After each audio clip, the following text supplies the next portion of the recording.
Welcome to the Java Cafe, Java Fam. Good morning, everybody. Good morning. Good morning. Today is Wednesday, September 29th, 2024, and you were in the Java Cafe this morning. Listen, as we do, we've been doing for at least the past 3.5 years, we acknowledge what I call affinity months, especially around health. Breast Cancer Awareness Month, Prostate Cancer Awareness Month. This month on Monday, we just finished out the Mental Health Awareness Month. And so we're excited this morning to have someone to come speak with us about a subject that I realized in the past 4 years we have not really discussed in the Java Cafe. So I think it's most apropos for Lupus Awareness Month that we have a young woman that's going to come in, speak with us about her journey, how she's taken her journey and morphed that into action, especially for those that have lupus that are of color. We're also going to talk about and demystify the fact that lupus only impacts women. Brothers are dealing with lupus as well. We were actually intentional in trying to get a brother to chat with us that's dealing with lupus, but was not able to. And so we have someone that is well equipped that's going to share with us. She has her own podcast and following. And so we're honored all the way down. Almost said Glenn Burney, but she'll remind us. I think it's Glenn Arden. I'm going to bring in Racquel Dozier from Lupus In Color, and she could tell us where she's from in her introduction. But good morning, Racquel. Welcome to the Java Cafe. I'm so glad to have you here with us this morning. To really, in our pre-convo, I realized that we really have not curated a conversation around this subject. And so I'm glad that you're going to school us and educate us and also share your journey as well. And so say good morning to the Java family, and we'll jump right in just a couple of seconds. Good morning. Good morning. Good morning. Thank you so much, Jimmy, for having me. I so appreciate it, especially during this Lupus Awareness Month. Absolutely. And so and it's a little different from what I usually do. For those that may be jumping in real quick, I want them to get the information. And so if you could first tell us what lupus is, and then tell us a little bit of your story, how you were diagnosed, what was the process. I'm aware that a lot of people deal with different type of symptoms, and doctors early on were trying to figure out. And so please feel free, but can you define for us initially what lupus is? Okay, so lupus is an autoimmune disease, which means that it is a chronic disease that attacks your body. Basically what lupus really is, to be simple with it, the way I explain it to children is that my body is a superhero. And it thinks that everything in my body is a villain. Okay. And it attacks everything in my body. I have systemic lupus erythematosus, better known as lupus. And that is where your organs are involved. And it can really attack anything in your body. You also have things like cutaneous lupus and discoid lupus, which deals with your skin. And then you have CNS lupus, that can be something in your brain or your spine, nervous system lupus. And then you have neonatal lupus, where it can attack the baby. And once the baby is born, about 6 or 7 months later, the lupus is gone. So lupus is a wide disease that mimics so many different other diseases. But the basic of what lupus is that it is a disease that attacks portions of your body because your B cells are just overactive. Okay. Thank you for the clarity. And I did not know that there were sort of subsets of lupus. And so we're learning, and it's similar to like HIV when you said about the neonatal, that it can attack the baby and then 6 or 7 months, it resolves itself. Right. As the child is developing its own immune system. And so you clarified for us, it's an autoimmune Yeah, absolutely. disease. And so I love how you explained it, that on the very layman children's and even us some big kids, that your body believes it's a superhero and it's attacking it believes everything is a villain. Absolutely. And so let me ask you, and let's begin to talk about your journey. You mentioned that there were different illnesses that mimic the different types. Let's now update different types of lupus. And what was your journey? What did it start with? A constant fever? What is it? Was it a headache? Was it chronic pain and things? Tell us a little bit about your journey and how you were diagnosed. Well, I'm going to tell you, I'm a former athlete, Okay. so I'm really in tune with my body. So Yep. it make a difference when you're dealing with a chronic illness. And for me, it started around 2000, 2002, and I started with a diagnosis of arthritis, rheumatoid Okay. arthritis. Yep. Yep. And the way it started was I could not extend my hands. I could not extend my arms. Like I couldn't reach up. I couldn't walk. My feet looked like sausages. I just was so drawn. I was fatigued. So I ended up going to the doctor, and the doctor said, "Oh, I don't see anything with any, issues, but I'm going to say that you have rheumatoid arthritis," which wasn't something that was surprising for me. Like I said, I was an athlete. I did the triple jump and 200, and I was always having issues. Mhm. And now that I look back, hindsight is 2020. I can really tell you when the lupus started to show, and we'll get into that in a minute. Yep. Yep. Go ahead. So it really just started in my hands and my feet. And when I went to the hand surgeon, he was like, "Well, you know what? Let's send you to a rheumatologist to be safe. Do you want to go to a rheumatologist that is young, or do you want to go to a rheumatologist that is old?" I was like, give me the old rheumatologist, because I know he's gonna tell me like it is, or we're gonna bat heads and then I'll have to move on. So went to the rheumatologist, and he was like, "Yeah, I don't really see anything that's really that bad. Let's put you on some steroids and let's see if that'll take it down." But then he said, "I'm just gonna warn you now. It might be something called lupus." Okay. And at that time, I didn't know what lupus was. I had heard of a college friend of mine that had passed away from lupus, but I was like, "So what do you mean? What is lupus? Is that cancer?" He was like, "No, it's not cancer." And he explained to me exactly what lupus was. And he said, "I'm just warning you. It could be that." That was in 2002. In 2004, I was a social worker in the city of Richmond, and I could not get out of a car. Like my body was paralyzed. When I finally was able to drive home and get out of the car, I could only crawl into my home. Mhm. And I said, "Well, maybe if I just take a shower, I'll feel better." Nope.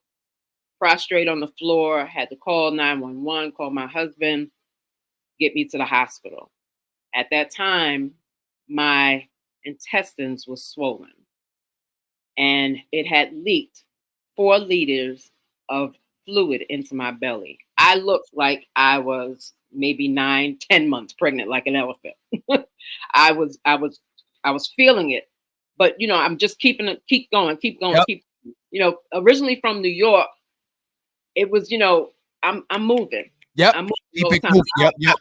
You know what I'm saying? So at that time, when I got to the hospital, they stated that if I had not gotten to the hospital, I would have died, because the amount of fluid that was in my belly from the swelling of my intestines. And because my intestines swole, they stated that it was a lupus issue, that lupus attacked my intestines and gave me the ascites. And that started my journey on to becoming a lupus warrior, or thriver is what I like to say. Yes, ma'am. And a lot of people say stress can really push lupus into manifestation. And I can tell you, we moved from New York in 2001. Had we not moved from New York, my husband would have perished in the Twin Towers. So we moved in 2001, got here. Hold on. You not just Yeah, I'm just not just going to skip over that part. finish this part and then we'll go back to 2001. Okay. So moved here in 2002, and then boom, everything started happening. And I'll tell you, I say that because in New York, we were going from 6 a.m. to Yep. 2 a.m. Yep. I had a young son. He was 3 years old. I mean, we were moving. We were just going all the time. So let's go back to 2001. 2001. So in 2001, my brother and my sister lived here in Richmond, Virginia. And we kind of called them in January or so. What are you guys doing? We were supposed to come down here to, visit and everything. And we were having a blizzard. Go figure, it's January. Yeah. And my brother was like, oh no, I'm on the deck cooking out. It's like 60, 65 degrees here. My husband and I were like, okay, we need to visit. We need to go. And I'm telling you this because it's leading up to something. Yep. So we come and we visit several times. On our third visit or so, we're just kind of hanging out, maybe in May or so. And we're looking around. We're like, wow, these houses are beautiful. We were looking for a house in New York. We had started our family. So we were looking. We said, well, let's look at the houses around here. Started looking, was like, what? You can get this for that much? Okay. Maybe we should rethink this. That's exactly what we said. Maybe we should just rethink this. On the way home, we saw a sign that said, good credit, bad credit, no problem. Come on in and get you a mortgage. We looked at each other. We were like, let's go with it. Let's call. Let's see what happens. Before we even got home, we got the loan for the house. We weren't planning on moving to Virginia, but the plan was thwarted and it was created for us. Yep. And by the time we got home, the guy was calling us saying, oh, you guys have this amount of money. Go ahead and get you a house. And we were like, wait a minute, hold on. Because we were both working in New York and we knew one of us would have to stop working here in Richmond. And boom, we got a house. Went through all the things, went through all the house looking, finally found a house, decided we're going to move. Myself in July and my husband on September 11th. That was his date. And we were like, okay. The plan went forth. Everything went well. My son and I moved down here. And of course, before we were moving, my husband was offered a position over at the Twin Towers. And he was going to originally take it. Our plan was for him to take it and travel back and forth on the weekends until we could bank some money. You know how we do. And then when he's finished, he'll just come here and then he'll work here. For some reason, he was like, no, I don't want to do that. That's too much. I don't want to be away from you and my son that long. Mm-hmm. And on 9/11, he was turning his keys in and was supposed to go to turn them in at the Twin Towers. But he was late.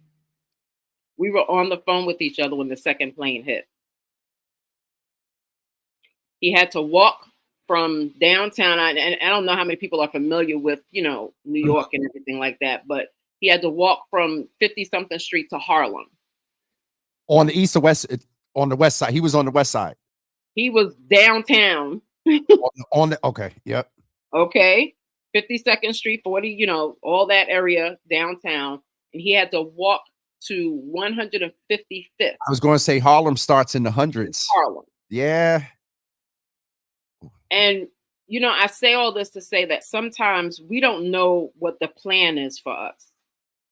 And even with life, there are some issues that will change the path that you have. There are so many things that have happened in 2001 that created a path for me to be able to deal with what I'm dealing with now, Because had you not had the stress, when you talked about the diagnosis, you could have been, and I don't know if lupus has stages, but had this not happened, the transition, the bewilderment of, oh my God, had you not moved or you were late that day. And so you could have stayed there, went into 2006, 2007. And instead of it attacking your intestines, it could have been attacking your brain or your spine. Yeah, it could have been attacking anything. And I would have been a widow with a 3-year-old child. Yes. Okay, Racquel. So you're talking to a backslidden preacher. And there's a whole bunch of church mothers and everybody. Let me just go in the That's comments right. real quick. Here they go. I'm a preacher's Jesus, look at kid. God. Look, so you say, Exactly. no, Jesus, look at God's plan. God, Exactly. where else? Well, okay, so yeah, they what you call it? They in here. Exactly. And you know, I'm a preacher's kid, so I get it. God is going to place you where you're supposed to be. So if you don't, a lot of times we say, oh, this didn't happen. Oh, God is not working for me. But the reality is you got to see where God is placing things in front of you for you to follow. And sometimes you can't question that. You have to just go and move and do what you have to do. And that's what we ended up doing. And it was a lifesaver, not only for my husband, but for me, because I was able to get the care that I needed as I raised a 3-year-old child and moving to a new city. And now I told you that I can see where it kind of started. Yep. When I was younger, I would get really sick. I was a 7-month baby. You know, I've been fighting. You're a preemie? Yeah, I was a preemie. So I've been fighting for a long time, for a long, long time. And I lost my mother at a very young age. So there are so many things in your life that you don't realize that people call trauma, but in reality, it's really a triumphant removal from things that you need to get done in order to live the life that you're meant to live. So, I mean, we about to jump into a real Sunday Java. Real quick. Oh my, listen, we're going to transition. Folks are in here moved by faith. Amen. To God be the glory. Thanking God for obedience, and it'll all make sense later. Listen, folks, we're going to take a quick break so we can transition, because we'll be up out of here real quick and on a whole different level and different place and tracks and falling out up under the chair and whatnot. We're going to take a quick break, and Racquel, we're going to come right back with you and really hear about how you've taken your story, which is amazing, and how you've transitioned it into Lupus in Color. And folks, we're going to be right back with you in 2 seconds. Actually, in about 3 seconds. Let me get this thing all queued up here. Updated the computer yesterday, and of course, everything is not doing what it's supposed to do. And so what we'll do is, instead of a commercial break, we'll let you know that we're going to continue the lupus conversation tomorrow evening at 7 p.m. Asaria Daniels, who has a master's in public health and also a public health strategist, will be with us at 7 p.m. for a special Java After Dark, Your Healthy Java, as we continue the conversation for Lupus Month.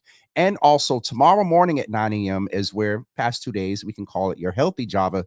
Pops, who may be in the room, Anthony Davis, is going to come speak with us from the theme A Stroke of Genius, in reference to him having that mini stroke a couple of months ago. As I've been saying, if you follow him on social media, you can follow his path to healing. And he's going to talk about also not burning the candle at both ends, similar to what our guest Racquel said. That mini stroke he alluded to. And you also mentioned that stress sometimes can induce the enough of symptoms that you get the diagnosis. And so you've taken your stress, you've taken your diagnosis, and it's transitioned to this thing that we're calling Lupus in Color. Give us that. I want to hear that. Look, I'm gonna tell you. I live in Glen Allen, Virginia, which is a suburb of Richmond, Virginia. So I'm prefacing that for a reason, because when I was diagnosed, even with rheumatoid arthritis in 2002, I didn't see anybody like me. I knew that's where you were going to go. Yep. I didn't see anybody that looked like me, that had my type of story, that understood what I was going through, that understood maybe I'm going to hit some biases as I deal with this health condition, that understood that I'm going to hit some racism in a Confederate state that as I deal with this lupus diagnosis. So in 2004, when I was diagnosed with lupus, I decided that I needed to be educated. I needed to be inspired. I needed to be encouraged. I needed to be empowered. So I created Lupus in Color. And I didn't want anyone else to feel as lost as I did. Because when you look at the facts, lupus attacks 60% of the people who have lupus are Black women. That's not to say 60%. 60%. And that's not to say that it's just a Black woman disease. But if that's your stats, then how come I don't see anybody that looks like me at any of the meetings? How come I can go into a doctor's office and be the only beautiful black brown person in the room? I found a problem with that. Yes, So ma'am. I said I needed to create something that would give women of color an opportunity to see someone like them, to be heard and understood and seen in the lupus arena. And that's how Lupus in Color came about. I was actually in the hospital when I created Lupus in Color. And I always say out of necessity comes creativity. Yes. And I needed it so bad that I did not want anyone else to need that ever again. And if they did need it, I wanted to fulfill that need. And that's how Lupus in Color became about. Now, Lupus in Color, we started out as a local group here in Henrico, Virginia, and we have grown to an international organization where we're talking to people all over the world about lupus, and we're giving advocacy and awareness to people all over the world about lupus. And I'm grateful for that. It's not what I thought it would become, but here I am using what God has told me Um, to use to make a difference in someone else's life. And you know, a lot of people say that, oh, well, God never gives you anything that you can't handle. I don't know if God really gave this to me more than my genes gave it to me, but I know that I have a purpose. no. I listen. Go ahead. I'm sorry. I Thank you know for that being real. Thank you for being real. yeah, I'm just being real. And like I said, I'm a preacher's kid, so I get it. I get it. Yep. I Yep. get that we use the scripture in a certain way, but I'm gonna use it in my way. Come. And I know that God has a purpose for me. And I've always been a social worker, a teacher, a counselor. And when I was deemed unable to work, I had to find another way to fill that void that God had already given me to do. So I use that in what I'm doing today with Lupus in Color. And I know this is my purpose, and I'm not ashamed to talk about it. I'm not afraid to tell people about it. And matter of fact, I'll put you on the carpet for it because you need to know about it, because it happens more and more in our communities than we allow it to be known. So on that point, I stopped here for a reason. I see three kings, four, and the guy in the back, but there are three kings. I believe this is you. Yes, it is. And let's have the convo. We understand that 60% are black women of those, and let's just name of those that are diagnosed. Toward the end, we're going to have you. We're going to put you on full screen, and you're going to tell the people why they need to pay attention to their bodies and what type of things they need to look for, and they need to get in and talk to someone. We're going to do that before we go. But let's address a misnomer. Lupus, does it just attack women? And let's just hold space. And it's not just with lupus and other. Okay, where Lord Jesus, this mouse better not hit that. Okay, there we go. Let's just hold space for Felicia, because I understand a lot in that statement. Why we always under, I believe she on attack. That 60% resonated with her. You know what I mean? Of black women. And so can brothers, our brothers dealing with lupus? Well, let's talk about it. Let's talk about it.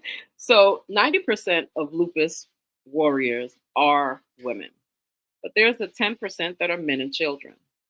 And we have to realize that out of that 10%, maybe 8% are black men.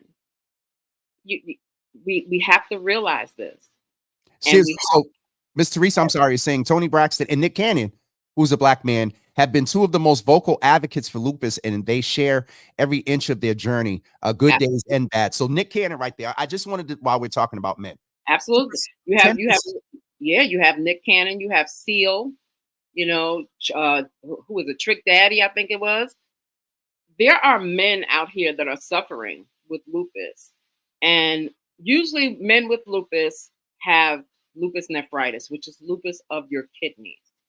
So that means that the lupus is attacking your kidneys. That's what Nick Cannon has. It's still considered SLE. But when you talked about stages the other day, that's where the stages come in as far as how bad your kidneys are performing. So there are stages. There's 6 stages for lupus nephritis. And you can go from stage 1 to stage 6. So that's where I wanted to clarify that for you. That's where the stages come in. But men who are suffering with lupus suffer just as bad as women, and they go through just as much. The difference is, and it's with anything in life, Black men are not seen, heard, or understood when they're having an issue. They're often gaslighted. They're often told it's just something else. And since lupus can mimic so many different things because it can attack so many different areas of your body, it's hard for them to get a good diagnosis and be heard and understood and believed. So men have a rough time getting their diagnosis. And when they do, it's an even harder time to find other men who are willing to speak up about their diagnosis. And let's name the mental health impact. And let's say, especially the demographic that I am, a Black man, because of the perception of many that this is a woman's disease. Some of our brothers, there's the general reaction. And then let's come on a little bit in it. Oh, damn, how the hell did I wind up? Because they're not educated.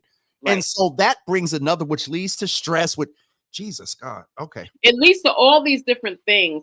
And mental health is one of a major thing, not only just for Black men, it's for everybody who has lupus, because you are dealing with a chronic illness that is not well known. Even rheumatologists aren't very well versed in what lupus can do to your body.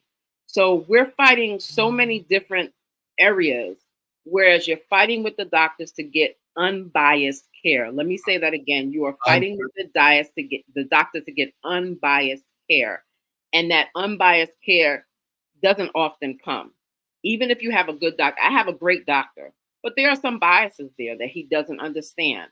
There are some biases that are given to them even as they're practicing being a doctor.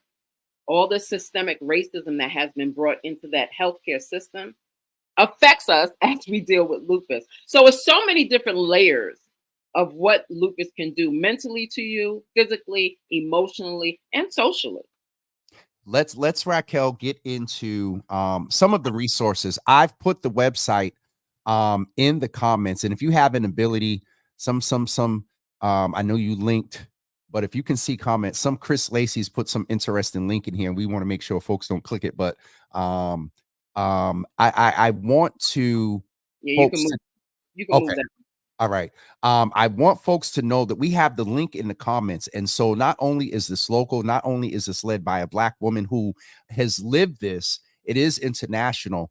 And so you can go and click right there in the comments and hyperlink if you know someone, and especially if you know some brothers that may have been recently diagnosed. You want to definitely share this information with them as well. And so if you know some people that have lupus that are men, I do have contacts with some male lupus warriors and people who are very big in getting lupus around about men.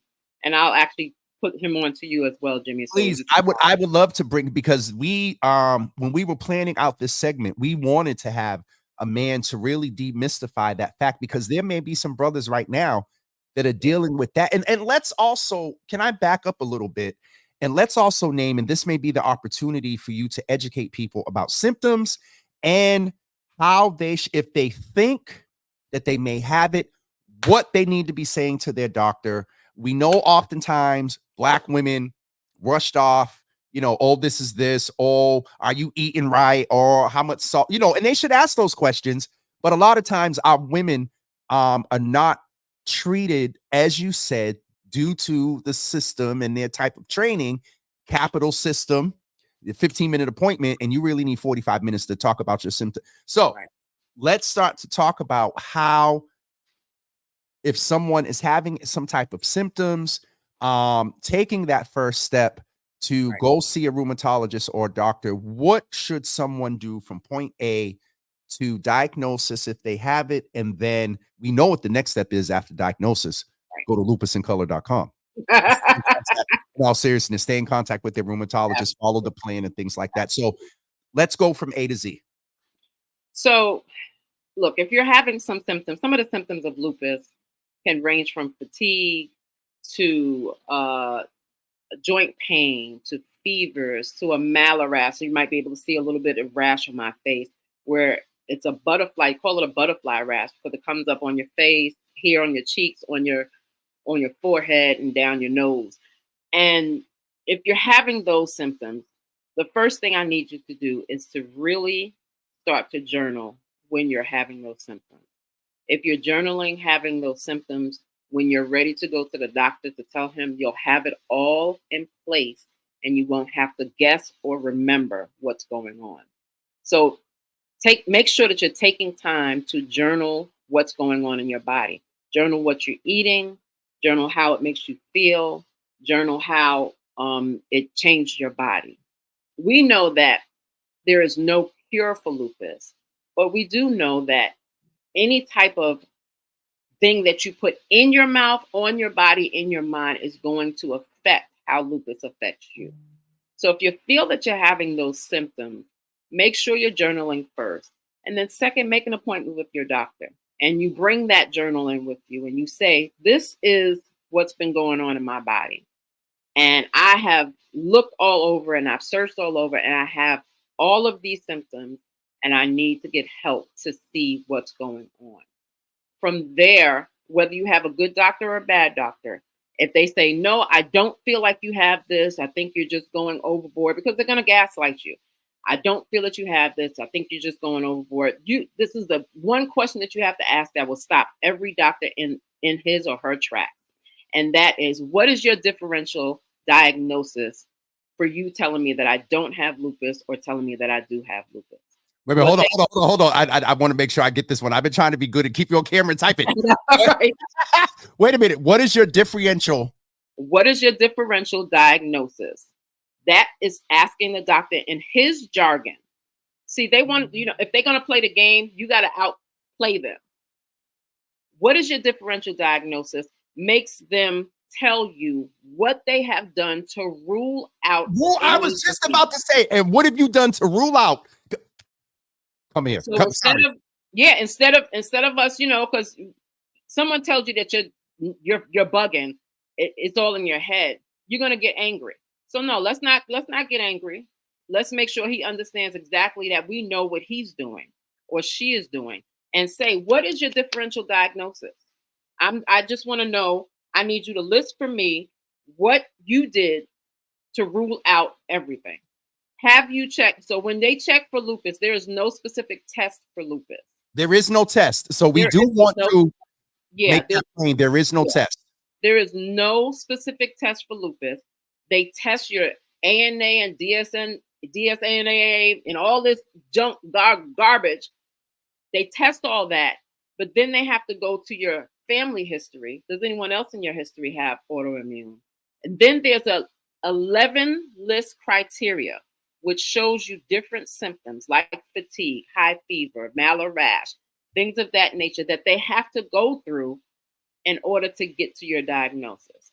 Now, it's important for me to say this. Yes. It can take up to 2 to 5 years to get a firm diagnosis of lupus, because lupus is so misunderstood and it's not talked about enough, even though it's a more prevalent disease than HIV, cancer, and AIDS, and everything else out there. It's a very prevalent disease. 5 million people in the world have lupus. And it can take you from 2 to 5 years to get the diagnosis, and then it will take you 2 to 5 years to get an appropriate treatment. So my goal has always been to educate, inspire, encourage, and empower. And in educating, you have to be your best advocate. And the only way that you can be your best advocate is if you're taking control of your life and noting what's going on in your body. Once you're able to note everything that's going on in your body, you're going into the doctor's office armed with information that they cannot deny.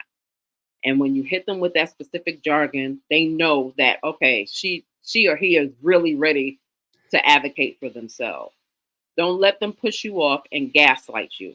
It's common, especially in the Black community, to be gaslit, because y'all know. Come on.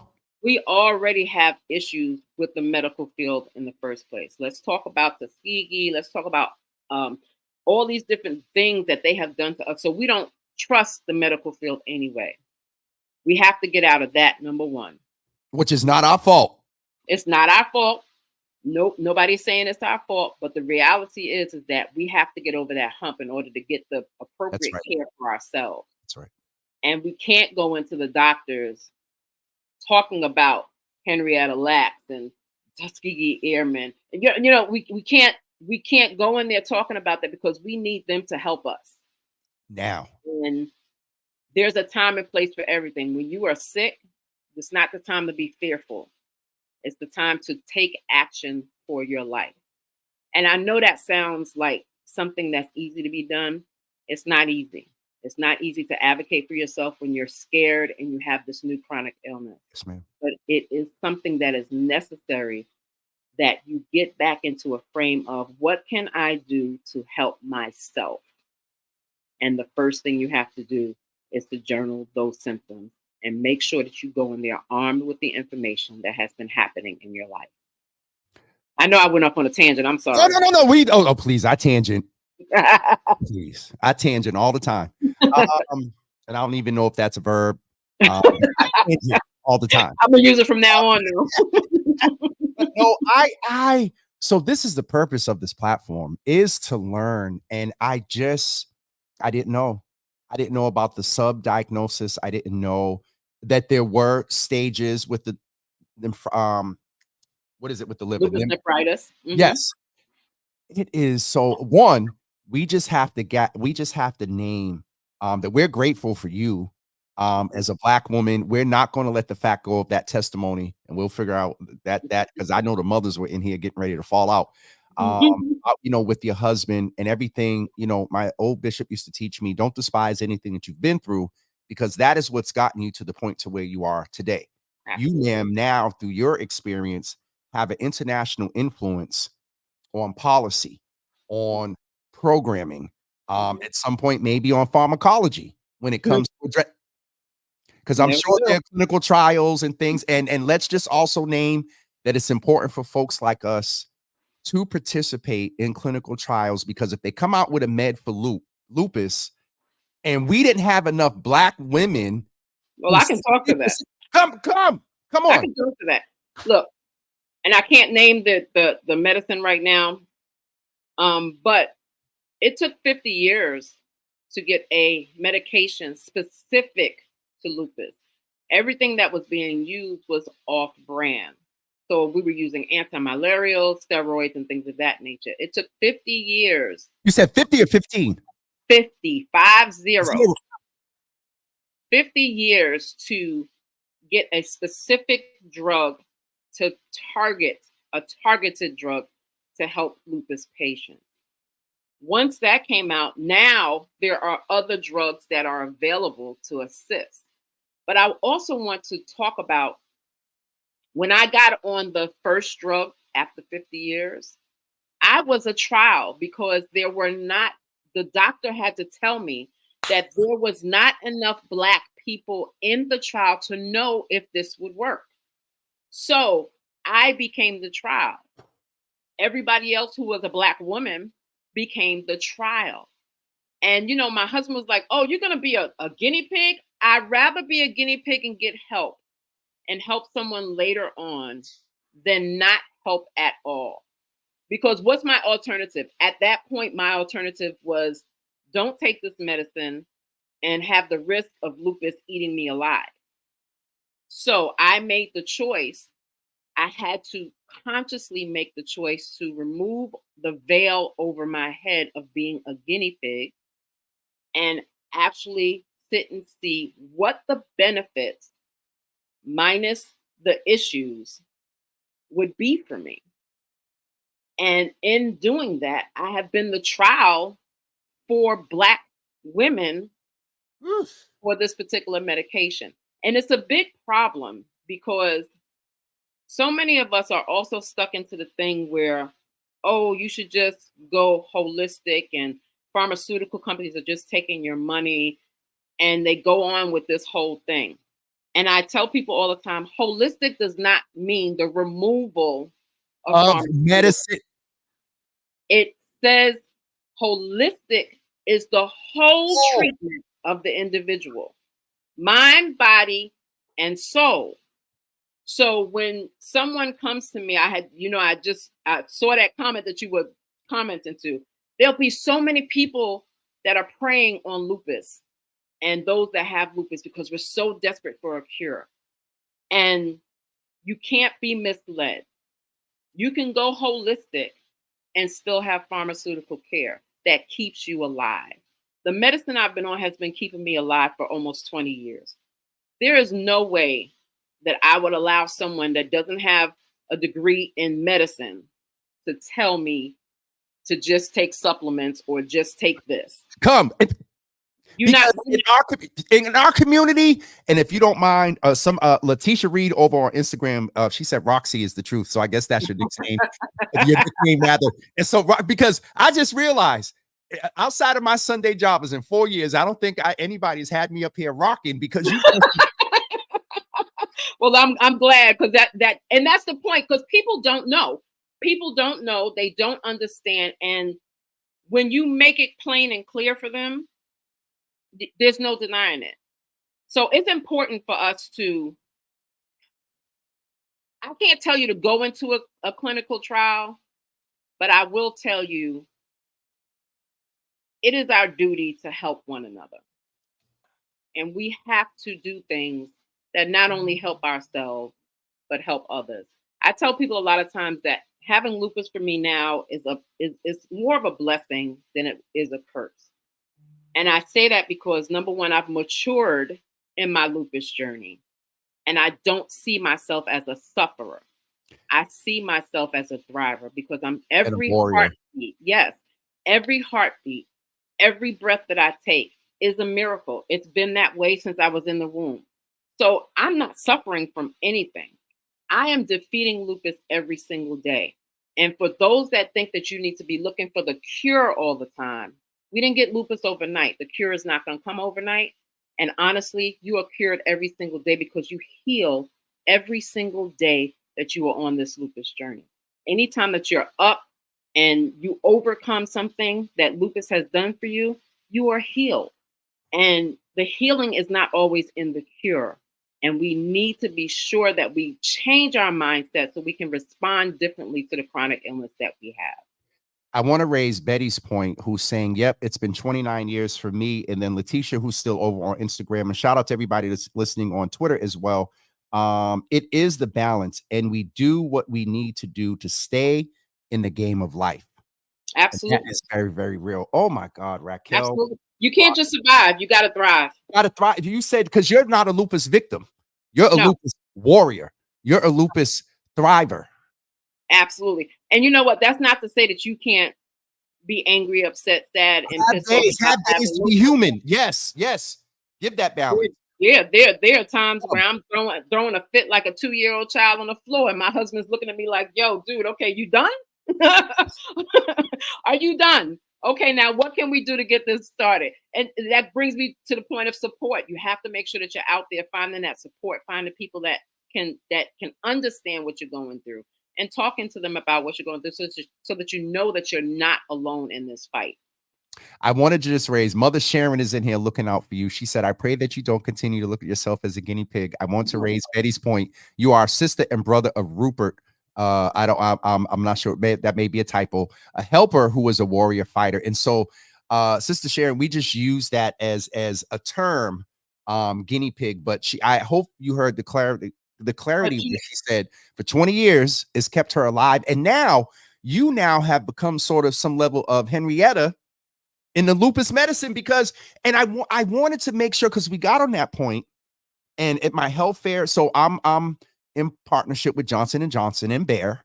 Awesome. And they came and talked about the perception of big pharma, and the woman said, listen, no, we are here to help. I know what the perception is, and we've messed up, in the industry, but Black and brown people participating in clinical trials is nil to none.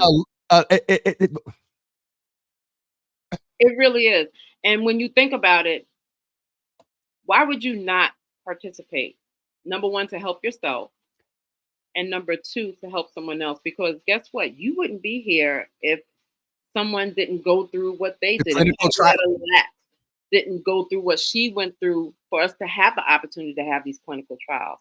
And I know guinea pig is a term that's kind of busted, but that's how people feel. And I'm about being That's real. real. Yep. And that's how people feel. And there's nothing wrong with feeling like that. Go through that feeling and then get your behind up and go on and get in that clinical trial because you need the help and you need to be well. There's no need to suffer in silence. As Black men and women, we don't have to suffer in silence. There are people out here. Amen. Thank you. Yes, because there are people out here looking to help us overcome these issues. And I remember somebody said earlier, why are we always attacked? Look, I'm not a scientist, but I'll say it like this. I think that our environment helps these diseases to come into our body. Our melanin helps these diseases to come into our body. What we were fed helps all these exacerbated some of the activations of this crap. Come. Absolutely. Now, that's not to say that if you eat well, if you work out, if you take care of your mental health and you have lupus, you're not going to have a flare. That's completely untrue. Those are not cures. Those are just coping skills, coping mechanisms to help you manage lupus. So we have to be real with ourselves. There's no quick cure for lupus. Not at all. We just wanted to say goodbye real quick. Betty, who's been participating. Guys, I have to go get my infusion of Sulfenlo for my lupus. Yeah, I will catch and rest later. So we send positivity and healing to you, Betty. Thank you for participating. Betty's nice. She's a great supporter. So you have to make sure that you're doing your part to be well behind the chronic illnesses. So why we are being attacked so much by these illnesses, I don't know. Will they ever figure it out? Probably not. They probably won't, because Black and brown people are not the people that they're studying. And you have to remember that when you go into the doctor, that he might not understand your issues and you might have to educate him and be the doctor for a moment. And ask him what procedures or what is your differential diagnosis that you've used to rule out what I'm thinking. That right there will listen. And that's with anything. That's not with somebody with lupus. You have to be an advocate for yourself. You have to make sure that you are speaking their language. And if you have to sit down and read through everything, then go ahead and do that. So, Miss Racquel, aka Roxy, Miss Warrior, I love the butterfly wearing, and I see the purple. And I get the symbol. But you better go ahead with the branding, sis. I see it. And it's so interesting because, as I mentioned before, we have a sister that's coming in tomorrow. And I think her Facebook name is something to do with butterflies. And she was actually today in listening to you. So if you two have not connected, I hope you will connect. And tomorrow night, guys, we're going to continue the conversation at 7 p.m. For Lupus Awareness Month. And we're speaking with Asiria Daniels, who is a public health strategist and health equity enthusiast. And look, that health equity is important. I won't be able to join you guys because I'll be on my own live, but I will definitely tune back in. But that health equity is important. And I know she will teach you a lot about what you need to do to be equitable as you deal with your chronic illness. Miss Roxy, you about to be Auntie Roxy up in here. That's all right. That's all right. I'm older than you think, so that's okay. Anissa said, nobody, me. What is the additional work you've done to rule out this diagnosis? Listen, folks are leaving up. She said, I'm using this in life. Absolutely. Absolutely. Somebody tell you, oh, no, I can't do that. Well, what have you done? What's your differential diagnosis with that? Absolutely. I use everything. What is, and we could have you, what is your differential assessment to come up with that you come to that outcome? Oh, Miss Roxy, I've enjoyed this thing today. This was good. Miss Teresa, is there a donate button on your website? There is a donate button on our website. You can go to lupusincolor.com and you have to peruse through the site, and there is a donate button. We do take donations. I have to say this, we are not 501c3, and I'll tell you why, because we do not want people, I don't want people to take this and make it something that it's not. I would rather hit one person and change their lives than hit 1,000 people that just do things to be seen. Lupus in Color is a very small organization that works to help people cope daily with lupus. We are not in the business of getting huge donations. And if we do get donations, we put that right back into the lupus community with programming and helping them with their medications and their copays. So I wanted to put that out there. I'll say this. Pray and rethink that. Only because your foundation is solid. Only reason why I'm saying this, I'm in a fight right now, and my team is pulling me up in a meeting on Friday, and they're like, Jimmy, yes, you're of the media piece is for profit, but a lot of your work is nonprofit-ish. And I get the point. You don't want to fall into the regular conundrum of the non-cis with all, I get it more than you. And so, but I have other nonprofits that I have. You got a conduit. As long as you got a conduit, then we good. Yeah. I've got nonprofits that can help and that have helped, and that's good for me for now. Okay. Yes, ma'am. You got to do what works for you. I know that's right. But don't totally, because there is a different element that just the way, unfortunately, right now the system is set up, people are more than like, because you get that unrestricted. Listen, I'm like, what's the dude? Robin Hood. Listen, get the grants and whatnot, and do what you got to do the way you want to do it. Don't, and you prove that you ain't gonna sell yourself out to conform to some grant funding, or their priority. If it don't work with you, then bye. Oh, Jesus, you gotta get me in trouble, because there's certain statements that have to be followed up by a certain statement to make it good. But I'm gonna get you off my screen before I get you in trouble. But listen, folks. Oh, I'm not in trouble. I'm good. Good trouble. Listen, you all need to go flood the website, go look at it. I believe that there is a book on here. What is that a flyer? Oh, there's a book. I have written a book, yes. And it's for Lupus Warriors. And so you just can't March. Okay, there's March 24, Butterflies of Hope. Where's the book on the website? It's under the store. So you'll find it under the store if you go to lupusincolor.com, and there's a store on there. Let me try and find it. Is it under the links? Yes, under the links. Business directory, lupus videos, photos, events, support, blog, about, welcome. Well, y'all go to the website. I know. I'm sorry. I should have came more prepared. You're good, because you know how you get your website report. You get the amount of clicks that people click. I'll go to the website, click, and find out. But no, there's a lot of information on here. And as it's Lupus Awareness Month, please today, share this live and give your thoughts about what you heard today. Share your thoughts and how Racquel, aka Auntie Roxy, has blessed you being a lupus warrior. This was really good. This is one of my top ranking episodes because of the information, how you delivered it, and whatnot, and then the testimony around 2001 as well. We still haven't fully delved into the impact of that, but that's why you're here. Yeah, absolutely. So, exactly why I'm here. This was good. We're gonna let you go. I'm gonna go ahead and pay a couple of bills. Shout out to everyone on Instagram. Please, those of you that are over on Instagram, go ahead. Are you on Instagram? I'm on Instagram. I'm on Facebook. I'm on and is it Lupus in Color? All at Lupus in Color. Yep. Okay. So Lupus in Color on Instagram, as it is with the website as well. So Auntie Roxy, thank you. Please connect me with that brother. So you can chat with him as well. And then yesterday I had have you heard of Black Health Connect? Yes, I have. I was on a Zoom with them yesterday. Okay. We need to now, and I also told them in that email with the connection with the brother, just nudge me. And Anissa is on. I want to connect you with them, because I think that would be awesome. They move around the country in a social health equity space. Oh, awesome. An ability to speak and because 60% of our women out of 5 million, oh God, the math, 5 million people you said across the world are diagnosed.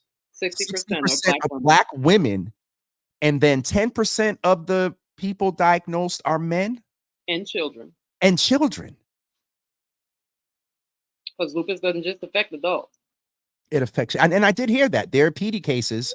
Yeah, there are people that have been diagnosed with lupus since they were a child, and they're still here today to tell a story. Like you, from the 7-month preemie to, All right, I feel my shoulders going up. I'm gonna get you off my off my screen. And thank you so much. Strength your way. We pray for uncommon favor. Hopefully, somebody on here done seen and the real blessing is hopefully somebody that may be dealing with symptoms. I just want to recap that before we go. If you're having symptoms, things that Auntie Roxy talked about today, start keeping a journal. Even in the beginning, if you have to go back and say, okay, I'm starting the journal today, but for the past 3 years, I don't remember the dates, but this is what I've been dealing with. And then you start what you're eating. And if you ate something, if it caused certain pain or a certain reaction, write that down. In the process, also make an appointment with your doctor and plan to bring that journal with you. And if you get to the doctor, and this is not just with lupus, if you get to the doctor and you are convinced that you're dealing with something and they haven't ruled out and they got you in and out in 15 minutes, this is what you say. Excuse me, ma'am or sir, what is the differential diagnosis that you've used to rule out lupus, that you've used to rule out breast cancer, that you've used to rule out, I don't know, right knee inflammation? Right. I told you there's certain statements that got to be sorry. So I'm seeing you get me in trouble. My mother on here. So, no, Auntie Roxy, thank you. I really this was one of our most powerful in 4 years. This was one of our most powerful spaces. And so please remind me to sorry. Alexa, cancel. Sorry. That's this little thing over here that means that we've been on for a minute. I need to get ready to get off of here down to an 11 I forgot about. Thank God for Alexa. Auntie Roxy, thank you. Thank you so much. I appreciate you. Yes, ma'am. And this stays up. So tell your folks that are in, it stays up all over the internet and they need to go and watch. I definitely will. And I'll keep in touch with you and I'll let you Please do. Please do, because one of these days so I do a health fair here once a year, and with being on Johnson & Johnson and Bear's radar, we're gonna figure some things out. Absolutely. I've worked with them as well, so absolutely. So if we have to fly you in one, hey, virtual is good. I'm here. Okay. I'm here whenever you need me. We need to get you here. Okay, Auntie Roxy, thank you, because we'll go another 20 minutes. Thank you so much for being here, and Godspeed and uncommon favor in healing your way. Thank you so much. And we look forward to talking with you again. Awesome. Thank you so much for being with us. Thanks everybody for tuning in. Absolutely.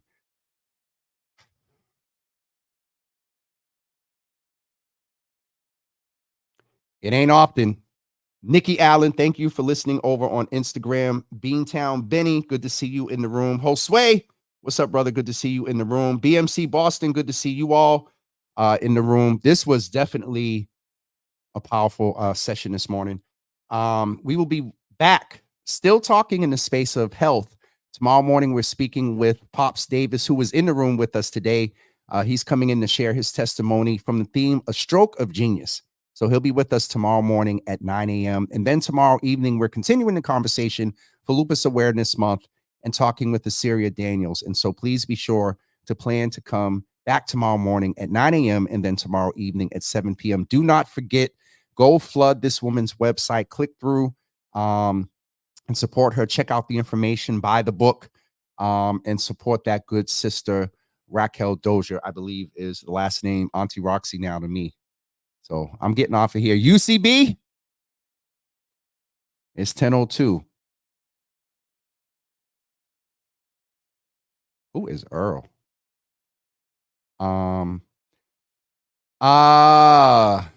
Thank you for the symptoms, Miss T. Joint pain, fatigue, butterfly-like rash on the face. If you have those symptoms, start journaling. Vaughn, good to see you in the room. Ma, love you. Good to see you in the room as always.